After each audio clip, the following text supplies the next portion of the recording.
They served a search warrant on me which allowed them to view and photograph my body, including my penis, my buttocks, my lower torso, and if I failed to cooperate with them, they would introduce that refusal at any trial as an indication of my guilt.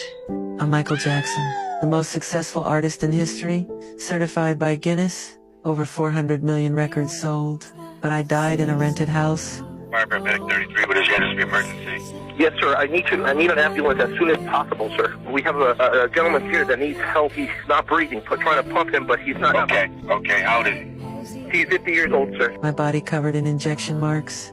I gave away over $300 million to charity, more than any star ever.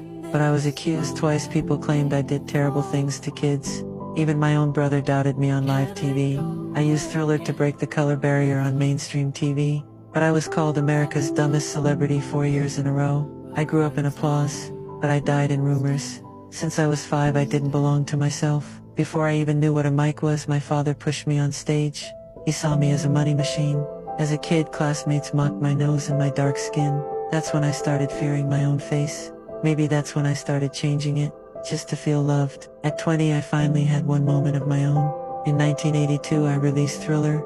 It sold 70 million copies. Still the best-selling album in history. In the video, I danced with zombies under the moon. That was the first time black culture hit the mainstream like that. I became the first black artist on MTV's main channel, and the icon every kid wanted to be. But just as it all began, fate flipped the script. I was diagnosed with vitiligo. My skin started turning white, patch by patch. I began avoiding cameras, hiding from people. I couldn't even face the mirror. I started wearing hats, masks, sunglasses, anything to stay hidden. But nobody cared about my condition. They just asked, did he bleach his skin? What you have done or are doing, are you bleaching your skin, and is your skin lighter because you don't like being black? I have a skin disorder that destroys the pigmentation of the skin. It's something that I cannot help. It's a problem for me, okay? I can't control it. I wanted to run away, so I bought a whole forest and built Neverland. Roller coasters, zoos, carousels, a dreamland for kids who had no childhood, because I knew exactly how that felt. I created the Heal the World Foundation, built hospitals and schools in over 30 countries, donated more than $300 million. In 1999, the UN gave me their Global Humanitarian Award, but kindness didn't bring me peace. In 1993, a 13-year-old boy accused me. Police raided my home. I was forced to undergo a full-body strip search. They even inspected me for private details. I didn't want headlines. I didn't want my family stalked. So I settled. I paid $23 million, but that opened the gates of hell. After that, over 30 people a year tried to extort me. Some even wrote letters. No police, just pay me. I became an ATM for strangers. I lost sleep, lost control, stopped trusting anyone. Sleeping pills became my escape. A stage accident, spine injuries, endless rehearsals, all led to a deep addiction to sedatives. Doctors were the only people I saw. Every night I needed a shot just to sleep. My music started to fall. In 2001 I dropped Invincible. It didn't do well.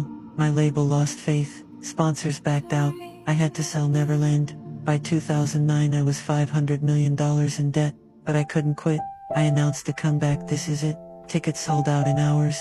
But the company said, you need to add 50 more shows. I pushed through rehearsals. I told people I'm tired. The next day I collapsed in that rented house. My heart stopped. My body had dozens of needle marks. I weighed less than 120 pounds. They almost lost my body. My funeral was watched by 2.5 billion people, the biggest farewell in history, but I didn't get to see it. I broke 21 Guinness records. They called me the king of pop, but when I died I had just $3 to my name. I won 26 Grammys, had 13 #1 hits, sold 400 million albums, but I never wanted any of that the most. I just wanted to be a kid, to sleep well, to be seen for more than my face. I belonged to the world, but I never truly belonged to myself.